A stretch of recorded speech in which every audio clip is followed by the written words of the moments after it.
La mission de notre exploration aujourd'hui, ça va être d'offrir une lecture intégrale, expressive, de 3 œuvres majeures de ce recueil à notre audience. Une très belle initiative. Merci. On va prendre le temps de décortiquer comment, techniquement et émotionnellement, l'auteur tisse ces deux mondes. Mais avant de chercher comment on trouve l'équilibre, il faut regarder le point de bascule. Le moment de l'arrivée. Voilà, le moment précis où l'on pose le pied sur une nouvelle terre. Le déchirement, tu sais, mélangé à la surprise de l'accueil. Le premier pas hors du bateau. Le choc thermique et culturel, quoi. Exactement. Et ça nous amène au premier poème, Douce France. L'idée ici, c'est de se laisser porter par le rythme. Je commence la lecture. Je t'écoute. Quand j'ai quitté ma terre au ton couleur de sienne, ton souffle m'a bercé d'une étrange douceur. Je marchais loin de tout, d'une voix presque ancienne, mais déjà dans ton air s'ouvrait un peu mon cœur. Belém fredonnait au fond de ma mémoire, ses rires et ses rues pleines d'ombre et de feu. C'est magnifique. Et écoutez la réponse de la terre d'accueil, juste après. Mais la France m'ouvrit, sans grandeur ni victoire, un foyer dans ses bras, un silence précieux. Bordeaux m'a raconté l'histoire des esprits, Montesquieu ses discours, les pierres qui l'effleurent. Je suivais ses chemins dans le vent, sans un cri, gravé dans les pavés l'écho d'une demeure. La Garonne coulait, fidèle à son destin, le pont de pierre offrait sa force et sa mémoire. Et moi, fils du lointain, le regard incertain, j'apprenais à aimer ton visage au terroir. Il cite Montesquieu. Franchement, on n'est pas juste dans la géographie physique là, on est dans la géographie des idées. Tout à fait. L'auteur, il s'ancre dans la philosophie des Lumières. C'est sa façon de dire que l'intégration, ça se fait pas seulement par l'administration ou le boulot, mais par la compréhension de l'âme intellectuelle du pays. C'est très juste.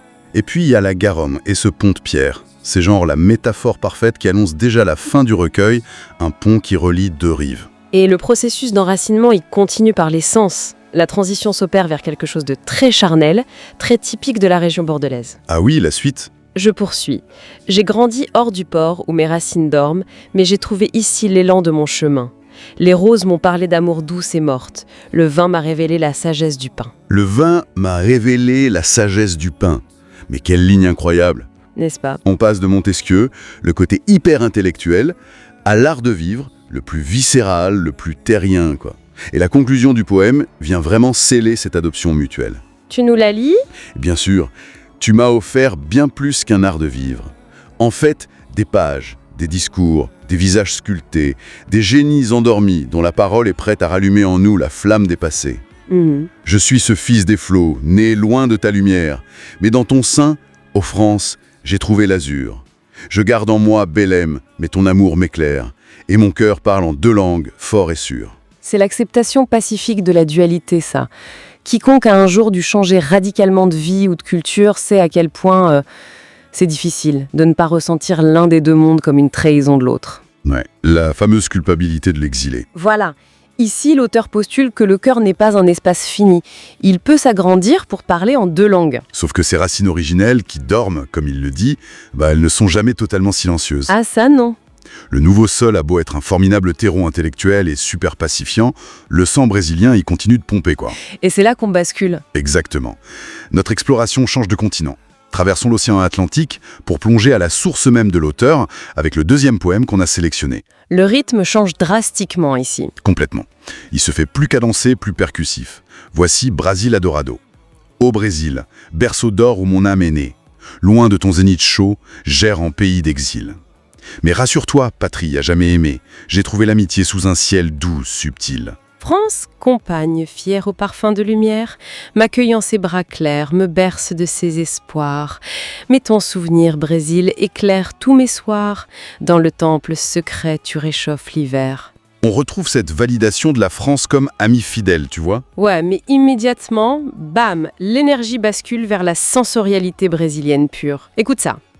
Clous de girofle, cannelle et palmes dorées. La mata, plus verte qu'un océan d'émeraude, s'étend, vaste et profonde, sous la lumière chaude. Tu dresses des festins aux volutes fumées. Et c'est là que ça devient vraiment intéressant. On a souvent ce stéréotype très persistant qui voudrait que la nostalgie de l'exilé, ce soit par définition quelque chose de dépressif, de gris, d'éteint. Une souffrance pure, ouais. Voilà. Mais regarde la mécanique de ce texte. C'est une explosion pyrotechnique de couleurs et de parfums. On sent l'odeur piquante des clous de girofle. On est aveuglé par l'océan d'émeraude de la forêt amazonienne. C'est très visuel. Est-ce que cette nostalgie, finalement, c'est pas la source d'énergie primaire qui maintient l'auteur en vie dans le froid européen? Parce qu'il parle quand même explicitement d'un temple secret qui réchauffe l'hiver. Cela soulève une question importante, effectivement. La nostalgie, dans ce contexte précis, c'est pas du tout une faiblesse, c'est carrément une technologie de survie. Une technologie de survie, j'adore le terme. Bah ouais, l'exil magnifie le souvenir, il le transforme en mythe fondateur. Ce temple secret, c'est l'architecture intérieure dont on parlait tout au début. Et pour construire ce temple, il a besoin de piliers indestructibles. Et on les découvre dans la suite du texte, non? Exactement. Écoute bien quels sont ces piliers. Ces feuilles murmurants, les secrets de l'ancêtre, abritent 1000 vies dans leur ombre mouvante. Cathédrale vivante où l'homme vient renaître, un souffle de mystère, une force éclatante. J'entends dans le lointain la cascade Odérem, chantant l'éternité sur la pierre polie. J'ai suivi l'Amazonie, vaste et suprême, comme un fils égaré cherchant sa nostalgie. La géographie physique devient littéralement spirituelle. Ouais, la forêt est une cathédrale, la cascade chante l'éternité.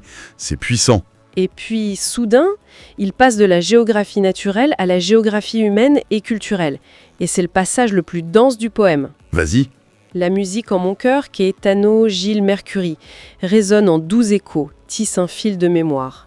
Le folklore, les drapeaux, la danse, la furie peignent sur mon exil les couleurs de l'espoir. Peuple aux mains nues, mais riche d'une espérance, tu portes dans tes yeux la promesse du monde. Amado, Machado, Drummond, voix de l'enfance, font vibrer ton génie, ta lumière profonde. Alors là, ça pose vraiment la question de comment on transporte sa propre culture. Il invoque des noms d'une puissance symbolique inouïe, tu vois. D'un côté la musique, avec Caetano Veloso et Gilberto Gil, les figures de proue du mouvement Tropicalia au Brésil, un mouvement qui, ironiquement, consistait déjà à mélanger les influences locales et étrangères. Absolument. Et puis il y a la littérature, évidemment. Jorge Amado, Machado de Assis et surtout Carlos Drummond d'Andrade. Des géants absolus. Mais pourquoi les citer comme ça en rafale? Parce qu'ils fonctionnent comme des incantations, en fait. Ce sont des talismans protecteurs. Des talismans, ouais. Prendre un auteur comme Drummond d'Andrade, c'est très significatif. Drummond, il est célèbre pour avoir écrit sur ce sentiment d'être gauche dans la vie, tu vois, d'être inadapté, toujours en marge. Je vois le lien avec l'exil. En convoquant Drummond dans son exil bordelais, l'auteur s'inscrit dans une lignée de penseurs brésiliens qui ont fait de leur mélancolie et de leur sentiment de décalage une véritable force créatrice. C'est génial. Ces noms, ce sont les fondations de sa maison portative. Et c'est grâce à cette armure culturelle qu'il peut conclure le poème ainsi. Au Brésil, je suis loin, mais rassure-toi toujours, j'ai trouvé une amie fidèle et sans détour. Où que je sois, je porte ton amour en mon cœur, aujourd'hui, pour toujours, jusqu'à ma dernière lueur. C'est majestueux. Mais bon, ça nous met face à un paradoxe quand même redoutable. Lequel ? Comment un esprit humain parvient-il à ne pas se fracturer sous la pression de ces deux plaques tectoniques, quoi ? D'un côté, on a l'ancrage profond, calme et structurant de la France, de Montesquieu, des pavés. Et de l'autre ? La furie sensorielle, vitale et musicale du Brésil. Logiquement, ça devrait exploser. Le cerveau humain déteste la dissonance cognitive. C'est vrai. Mais le secret, c'est de refuser de choisir. Ah ! La résolution de ce conflit, elle passe pas par l'assimilation totale ni par le repli communautaire. Elle passe par l'ingénierie. Il faut construire un pont. Ce qui nous propulse directement vers notre troisième et dernière déclamation. C'est ça ? Le pont lui-même. C'est ça. Le poème qui donne son titre au recueil entier, la clé de voûte de toute notre exploration, la fameuse synthèse. Voici Entre deux rives. On t'écoute. Dans la ville de Belém, sous un ciel étoilé, un petit garçon rêvait, le cœur emballé. Il imaginait des terres lointaines et belles, là où les rêves se fondent sous une pluie d'étincelles. À 11 ans, il partit. Un matin d'été, vers la France lointaine, à Bordeaux il est arrivé. Ville du vin, de la joie, où la Garonne danse, il y trouva une nouvelle et douce espérance. C'est super factuel pour le coup, presque comme un conte pour enfants qui pose le cadre temporel, tu trouves pas ? Mais écoute bien, la métaphore qui suit, elle est cruciale. Les années ont filé, comme le vin se bonifie, il a aujourd'hui 36 ans, dans la vie il s'épanouit, Bordeaux sa maison, la France son pays. Dans son cœur, pourtant, une mélodie résonne, infinie, Alors là, je dois absolument m'arrêter sur cette phrase « comme le vin se bonifie ». Je m'en doutais. On pourrait penser que c'est juste une facilité poétique quand on vit à Bordeaux. Mais si on décortique l'image, c'est littéralement le mode d'emploi de son identité. Comment ça? Comment on fabrique un très grand vin à Bordeaux? C'est presque toujours un art de l'assemblage. On ne prend pas qu'un seul cépage, on prend par exemple le Cabernet Sauvignon qui va apporter la structure rigide, le sature, les tanins forts. Ok, je vois où tu veux en venir. Et on le mélange avec du Merlot qui apporte le fruit charnu, la souplesse, la passion. Le poète fait exactement la même chose avec sa vie. L'assemblage identitaire. Exactement. Belém, c'est le Merlot. Le fruit éclaboussant, la ferveur. Bordeaux, c'est le Cabernet. La structure intellectuelle de Montesquieu. Ce silence précieux. L'assemblage des deux, ça crée pas une dilution. Ça crée un grand cru humain. Un homme nouveau. C'est une analyse remarquable. Et c'est ce qui rend la fin de ce poème si universelle et si bouleversante. Je te laisse la lire. C'est le chant de Belém qui jamais ne s'efface, les souvenirs d'un enfant dans le temps qui passe. Il sourit à la vie, heureux de son sort, mais parfois il songe à sa terre avant que le jour ne s'endorme. Entre deux rives, il danse, un pont sur l'océan. Son cœur bat au rythme des deux pays. Émouvant, ce petit garçon brésilien devenu homme en France garde en lui deux amours et cette belle espérance. Que partout dans le monde on puisse trouver sa place, sans oublier d'où l'on vient, quelle que soit notre trace.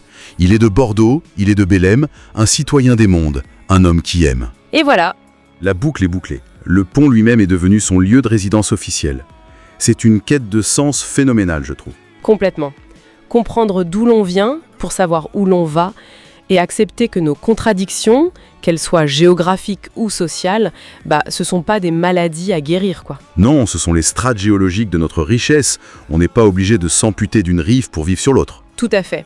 Et le fait qu'il écrive « il est de Bordeaux », « il est de Belém » et non pas « il était de Belém », ça montre bien que le passé reste conjugué au présent. C'est une présence continuelle. Alors qu'est-ce que tout ça veut dire? Si l'on prend un peu de hauteur sur ce voyage sensoriel qu'on vient d'accomplir, on est passé du choc silencieux de l'arrivée à la brûlure vibrante et hyper nécessaire de la nostalgie, pour finalement atteindre cet apaisement lumineux du citoyen des mondes. Une belle progression. Mais il reste un dernier détail, un truc caché dans l'avant-propos du recueil, qui bouleverse un peu tout ça, non? Ah, tu veux parler de son aveu? Ouais. Oui, l'auteur y fait un aveu d'une grande vulnérabilité en fait. Il confesse très humblement que la poésie n'a jamais été au départ son domaine de prédilection. Attends, le mec sort 40 poèmes et c'est pas son truc de base? Et non. L'écriture en vers n'était pas un don inné avec lequel il s'est musé, c'était un défi. Un mur qu'il a sciemment décidé d'escalader pour se forcer à se découvrir lui-même. Et c'est une pensée fascinante sur laquelle il faut s'arrêter. Si notre identité est, comme on l'a vu, pétrie par la géographie, par les pays où l'on marche, par les favelas qu'on fuit ou les pavés qu'on adopte, à quel point cette identité est-elle finalement sculptée par le moyen même que l'on choisit pour extérioriser tout ça? C'est la grande question de l'artiste. Le simple fait de s'astreindre à la discipline de la poésie, tu vois, de chercher la métrique, de traquer la rime parfaite, de ciseler la beauté et la musicalité dans une langue d'adoption comme le français, n'est-ce pas là l'outil technologique ultime pour enfin fusionner les deux rives? J'irai même plus loin. L'acte de créer le poème, de forcer le portugais charnel à danser avec la rationalité de la langue française, c'est littéralement l'acte de couler le béton du pont. Mais c'est trop ça, Julie. L'art ne raconte pas simplement la guérison. L'art est la guérison. En structurant ses vers, Diego Rodriguez a structuré son âme. C'est vraiment le triomphe de la création sur le déracinement. La géographie, elle aura toujours ses frontières douanières, mais le poème, lui, c'est le seul territoire sans visa où l'homme fragmenté peut enfin poser ses valises entières. C'est une certitude vertigineuse.